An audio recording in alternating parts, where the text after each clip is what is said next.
Welcome back to Coffee and Conversation. So for all you Audie fans, he is asleep in the bedroom. And I say that so often to you that I thought I really ought to go in and show you exactly what I'm talking about. So here you go. This is a picture of Audie sleeping in the bedroom. Now I have an ottoman in there, and as you can see from the picture, he's sleeping on my sweatshirt. So, ordinarily, if I haven't left something out for him to sleep on, he goes onto the bed and starts to figure out where my nightshirt is, because I usually leave it on the bed for him. And he will take the nightshirt if he has nothing else to sleep on. But he prefers something that I have worn recently. And mind you, I've worn the nightshirt recently. But he'd rather have an article of clothing that is something he didn't sleep on the day before.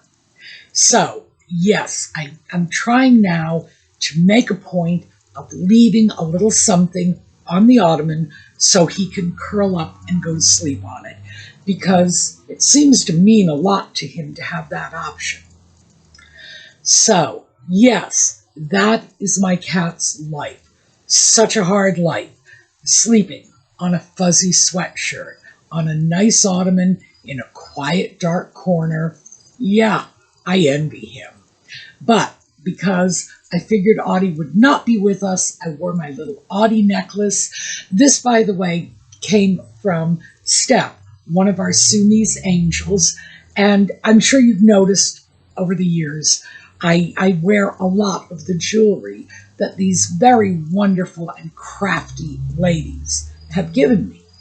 And yeah, one of my favorites, my little Audie charm. All right, maybe he'll show up. You know, the last time I said he wasn't going to, he came right out, barged into the video and was like, I'm here. Pick me up and pet me. We'll have to see. All right, we're going to be back in a moment. Got the short intro, and then we will get started.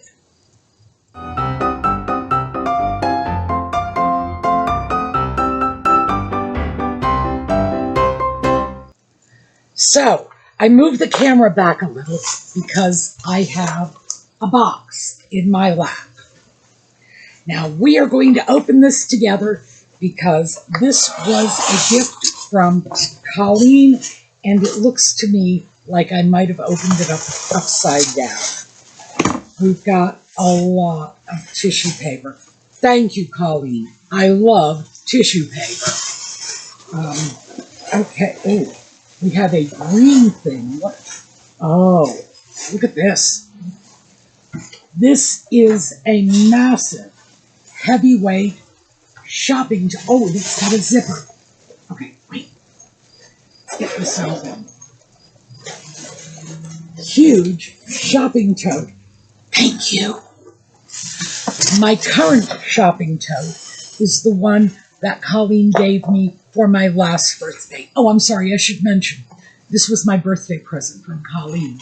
So my current shopping tote is the one she gave me for my last birthday, which can hold, gosh, if it held any more, I simply couldn't pick it up and carry it. So that is great. And now we have another one waiting in the wings. Oh, oh, oh, oh, oh, oh, okay, okay. Let me show you. We have something in here that is all wrapped up in a scarf. What does the scarf say? Grimm's Fairy Tales. Oh my. Okay. You see about getting this. We've got a scarf ring on this, so let me get this off so I can show you. Beautiful little quatrefoil scarf ring, which I think is, oh, it's beautiful. It's got little pearls in it. I think this is great because when I see something like this, the first thing I think of is four-leaf clovers. And Colleen Harrigan, let's face it, that's about as Irish as it gets. So yeah, look at that. Nice. Thank you. And now we have our fairy tales and all of our little fairy tale books. Very fitting, by the way, because for those of you who are not aware of this, and many people are not, two of the leading lights in the field of linguistics were Jacob and Wilhelm Grimm. And when I was in college, of course, I studied the daylights out of the Grimm brothers. In their efforts to collect folk tales, they also, almost as a sideline, began researching the changes in language and developed a formula. It's called Grimm's Law. And this is how we can trace the systematic changes of sounds in language. It's how we know that the German word Vater, F-A-D-E-R, gave way to the English word father, and according to Grimm's Law, they might as well be the same word. And there are a whole batch of sound changes that they documented, and as I say, fundamental principle of linguistics. So I am a huge fan of the Grimms, not just from the fairy tales, but from the linguistics. And this scarf is fantastic. Colleen. Well, I think you all know these are my colors, and you know because you've picked some of these out for me. So, oh yes, am I going to have fun with this? And it is huge. All right. Now, let's see what was in there. Bookstore scent. Mahogany, leather, and coffee. My goodness. Yeah, and let's see if that's true. You know what? It is. This is what Brattle, a bookstore in Boston. I don't even know if it still exists anymore. It was a fixture of downtown Boston for, half a century, maybe longer. It's pretty much what Brattle bookstores smelled like. So, thank you, Colleen. Now, I'm sorry, this is a candle, in case you didn't notice. I do not burn candles because, Audie. I love the daylights out of my cat. But I would not trust him with an open flame, not on your life. And, okay, we've got a Harry Potter piece. Okay, a Harry Potter piece. Now, Colleen and I are both Potterheads. We are big J.K. Rowling fans. We are big Harry Potter fans. So I have a Harry Potter pen now, and we have a little bit of a snow globe effect in here. We've got what looks like bits of graphite floating in fluid. This is going to be fun. All right, you stay over here, and let's see what else we have. Okay, we have a pouch, and this is the enchantment that opens the Marauder's map from Harry Potter. This was what? Was it the... I don't remember if it was the Chamber of Secrets or the Goblet of Fire. It was one of the earlier books. I solemnly swear that I am up to no good. And I actually have that stenciled onto my kitchen cabinets. And Colleen gave me... Oh, this is lovely. This is just... so nice. And this is clearly some sort of, I don't know, cosmetics pouch. Wow. Well, it is a pouch, and I could put a lot in this. And of course, I'm up to no good. So anyway, I have that stenciled on my kitchen cabinets, which, by the way, I used to do videos in the kitchen. That is how Colleen figured out that I was a Potterhead. Oh, something fuzzy and warm. What are we?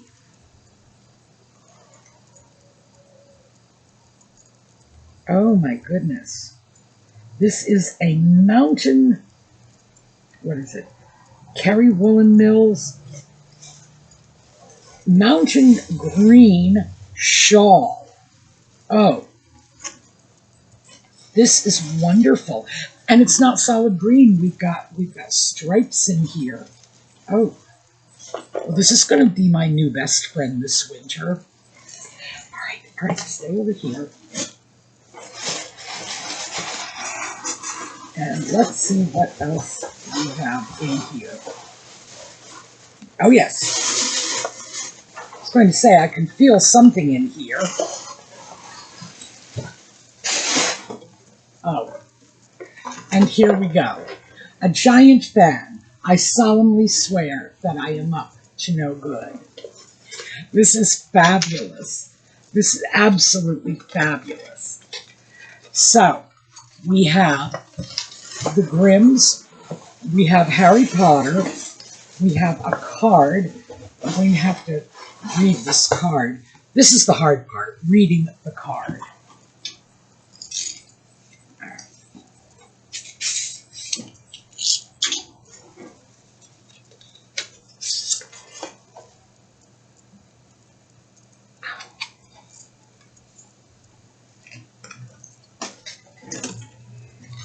And here, the Marauder's map.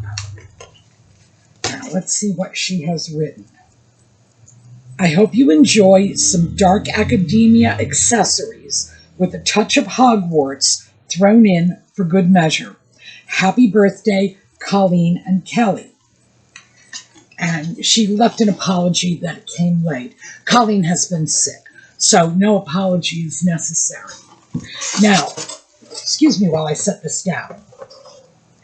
And because I shouldn't be the only one to get presents, I have a giveaway piece. So let me tell you about this. This is an extra large dog harness in purple. This will accommodate a good-sized dog. I mean, you know, we're talking pit bull, German shepherd. I would say anything smaller than a Newfoundland. So this is going to be a giveaway piece. So let me explain how this happened. About a month ago, I got a package from Walmart, and it was not addressed to me. It was dropped off at my doorstep. It was addressed to somebody else, not in my neighborhood, not even in the same city. So I called Walmart and said, I have a package here. You must send someone to fetch this package and bring it to its rightful owner. And the people at Walmart said, no, you can just throw it away. We'll send them another one. And I said, I don't think you can legally give me permission to throw away somebody else's package. Because, you know, once it hits the mail and it gets delivered, it belongs to that person, and they paid for it. It's theirs. If they didn't pay for it, Walmart would not have shipped it out. So I was uncomfortable with the idea of throwing away somebody's package. So I sat on it for about a month. And then eventually I said, well, I have to do something with it. Obviously, the person who ordered this in the first place has either gotten their replacement package or called Walmart and complained. But in the meantime, I can't just, you know, like cherish this package like it's my firstborn child until the end of time. I have to do something with it, but I wasn't prepared to throw it away. You know, too many people are in need out there. The idea of throwing away something useful, and Walmart sells a great many useful things. That just, my mother on my shoulder, screaming in my ear, don't you dare throw that away. So eventually I decided I would open it. I did open it, and obviously I saw that it was a dog harness. And I went across the street to find out if Matt wanted it for his dog. His dog is big. Watson is a large, beefy boy. Okay, yes, come on. Who probably deserves a new harness because he is shamelessly bullied by my cat. But it turns out that Watson has 2 reasonably new harnesses, and Matt does not need a third. So I thought, well, here's what I'm going to do. There may be some of you out there who have a dog that will fit a harness of this size, and like I say, extra large. So this will handle a substantial dog. It seems very sturdy and durable to me. So let me know in the comments if this is something you would be interested in. Actually, you know what? I should probably talk to Colleen before I do this, but I'm going to go ahead and take the liberty. Go over to the suemeangels Facebook page and let them know you would like the dog harness, and they will choose someone and give it out. And by the way, if it's not just that you would like the harness, if in fact you actually need the harness, please be sure to tell them that, because I'm sure that will greatly influence their decision. I would love to see it go to a home where it's not just, oh, it would be great to have another dog harness, but I would love it to go to a home with somebody who actively needs a harness. So yes, somebody else is getting a birthday present too. Now, Audie, come on. You want to get up and say hi? Say hi. All right. So yes, my bad boy did come in. I don't know if it was talking about the dog because, as I say, he bullies Watson. Watson is pretty much his best friend, which is Audie's idea of friendship is let me push you around a lot. So yes, he loves Watson. Watson could just snap this dog for lunch in one bite, but he is a very good-natured dog, so he tolerates Audie's abuse. And Audie, therefore, thinks he truly is the boss of the neighborhood when this giant dog is doing whatever he expects. So, let me set you down. Stay out of my box. All right, well, thank you, Colleen. That is just fabulous. I'm very excited. And, I was going to tell you about Marauder's Map. I have a scarf with the entire Marauder's Map on it. And that was a gift from Colleen a couple of years ago. And it is probably my most worn scarf. For one thing, the colors are very much my colors, but it is a lightweight cotton blend, and so it's fantastic all throughout the year. It's great in the summer, it's great in the winter, and I have to say, it's my favorite scarf. It's the one I wear more than any other. So yes, we are keeping up that Marauder's Map theme. All right. This video obviously got hijacked by a wonderful giveaway. Not just a wonderful giveaway for me, but a wonderful giveaway for one of you as well. So it's just as well, because even though I do want to continue talking about online shopping, buying clothing online, I did feel that we need to touch on something before we go any further, because quite frankly, this did not occur to me until I began watching videos. You know, I think YouTube totally tracks the videos I'm putting out, because they began lining up videos for me about things like overconsumption and people getting into debt. Yeah, that is something we should talk about. So when we talk about online shopping, I should have, and I did not, and this is my bad, I should have started off with caveats about being mindful of your spending. And yes, online shopping is very easy and very convenient. But because it's easy and convenient, it's also very easy to lose track of your buying, to overspend, to spend money you don't have, to put things on credit cards to go into debt for things you really don't need and probably don't even want. It's just, for some of us, it's just a dopamine high. Guilty on that. When I was, and I've told you, when I went through weight loss, I went to a weight loss clinic and got a nutritionist. And Catherine, the nutritionist I got that worked for me, was not the first. The first nutritionist, the one that I walked away from and said, well, she doesn't know what she's doing, had started talking to me about my food intake being based on emotional comfort. Do you eat because you're depressed? No. Do you eat because you're unhappy? No. Do you eat because you're angry? No. None of the above. And she didn't seem to believe me. And I thought, no. If I get upset or unhappy or I feel things are not going well, I do not eat, I shop. That's a normal response to emotional distress. I eat out of boredom. It's like there's no emotional connection to my food consumption. There is, however, an emotional connection to my shopping.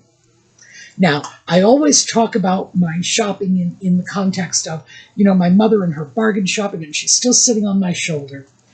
And I do think that is part of it. My inability to understand my mother's weird shopping behaviors, the impact that some of those behaviors had on me. And yeah, shopping for me can be a very emotionally charged affair. It's almost OCD sometimes. And this is probably a good place to interject.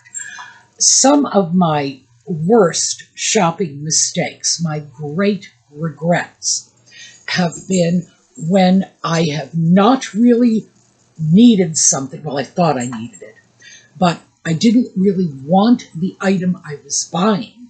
I was buying the item because I thought it filled a need. And I was working on my model of one and done. I want to finish this off. I do not have enough tops to get me through the summer. I want to sit down at my computer this instant and get all the tops I need, and then I don't have to worry about it again. For some reason, that to me was a normal reaction to my mother driving across town to save 3 cents on a can of peas. I don't know why, but sometimes our reactions to our mother's behaviors are very mysterious to us, even at this stage in my life. That is responsible for my biggest shopping regrets. I wanted to fill what I perceived to be a hole in my wardrobe, a blank space on my wall, an empty shelf in my cabinet, whatever it happens to be. But since we've been talking about clothing, I'm going to stick with clothing. Yes, if I felt I did not have enough tops to get me through the summer, I would sit down at the computer and simply buy every suitable top I came across until I felt I had enough. Didn't matter if I liked them, didn't matter if they fit me, didn't matter. It's just whatever fit the category of suitable. So needless to say, when the panic of, my goodness, there's a gap in my wardrobe subsided, I would look at this and say, but I don't really like that very much. Why did I buy that? Why is it that when I open my closet door, it's full of things in colors I don't like or that don't blend in with the rest of my wardrobe? So I had to learn the hard way that I can't do that sort of thing. Also, I had to learn the hard way that when it comes to clothes shopping, which I consider to be largely a luxury purchase, as long as I have enough clothing in my closet so that my butt is covered when I walk out the door in the morning. Everything beyond that is luxury, at least as far as I'm concerned. I know that's not true for everyone. And I know that there are a lot of people who would say everything at this point, because I do have more than enough to cover my butt when I go out. Everything is luxury shopping at this point. And we all draw our own lines in the sand wherever we want to and wherever we are comfortable. But because I see this as luxury buying, I put a limit on it. I have a cap. I have had the same cap ever since I was working out in the world, in the community, and I needed to maintain a wardrobe. I don't need to do that so much anymore, but for some reason, I haven't modified my clothing allowance. I gave myself a clothing allowance of $2,500 a year. For some people, that probably seems very high. For other people, that probably seems very low. For me, like I say, going out 5 days a week, working in an office environment, going to meetings, dealing with politicians and all the other people you have to deal with when you work for the state. Yeah, it seemed reasonable to me. Is it still reasonable? No, probably not. It is probably not reasonable. And lately I have been telling myself it is reasonable because my weight is fluctuating, and I have clothes that I can no longer wear that I have donated, mostly because I don't want to give myself permission to gain back the weight I lost. So yeah, they have to go because keeping them is just counterproductive to the weight I need to lose. So yes, my clothing purchases are going to be higher now than hopefully they will be in the years and months to come. But still, it's a generous clothing allowance, and it works out to about $200 a month. So I can buy $200 a month in clothing. If I exceed that, I'm either going to have to save up for it this month and do it next month, or I'm going to have to forego my clothing expenditure next month to pay for what I spent this month. I am very good about that. I have to be. $2,500 is a generous clothing allowance, and I can't really feel that I am a fiscally prudent person if I exceed a very generous clothing allowance like that. After all, I'm not 20 years old going to the discotheque every Friday night, and, no, it's not my lifestyle anymore. So I don't even have that sort of non-excuse of, but hey, I'm young, I have a social life. No. So I did really feel the need to throw this out, that we have to be mindful of what we are spending. If you can afford to spend 10 times what my clothing allowance is, and you want to spend it, be my guest. I am the last person in the world to tell you how to spend your money. But if you have to be careful of your spending, if you don't have unlimited funds, look at your situation very carefully, decide on a realistic budget, and then stick to it. Because I don't want anyone in our community to end up showing up on one of those YouTube videos saying, yeah, I'm $130,000 in debt because I couldn't control my online spending. Ouch. So I don't want this talk of online shopping or our efforts to demystify it, make it easier. I don't want that to turn into something that is going to make me unhappy, make you unhappy. That's not what this is about. This is not about giving any of us, including me, permission to indulge our dark side. So as long as we are being reasonable, prudent, and we are buying things for the right reasons, this is something, I like it, I want it, it fits me, it works for my wardrobe, I will get use out of it. And those are good reasons, but my reasons are not.